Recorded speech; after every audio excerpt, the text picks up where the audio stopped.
എടാ മോനെ, ആ കട്ടറിങ് എടുത്തടാ. എടാ ഒന്ന് എടുക്കടാ.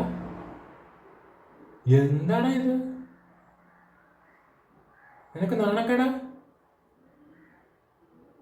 ഞാൻ അച്ഛൻ്റെ കൊണ്ടല്ല, ഞാൻ പഠിച്ച് UK-ലെങ്ങാനും പോവാ. അവിടെ പോയി നല്ല ജോലി, നല്ല ശമ്പളമുള്ള ജോലിക്ക് കയറാം. ഇതുപോലെ സ്ക്രൂ ഡ്രൈവറും പൊക്കി പിടിച്ചൊന്നും നടക്കണ്ട. അതിനെല്ലാം കിട്ടത്തില്ല. എടാ, എല്ലാ തൊഴിലിനും അതിൻ്റെതായിട്ടുള്ളൊരു ബഹുമാനം ഉണ്ടടാ. നിനക്കത് അറിയാത്തോണ്ടാണ്. എന്നെ തന്നെ കണ്ടുപിടി.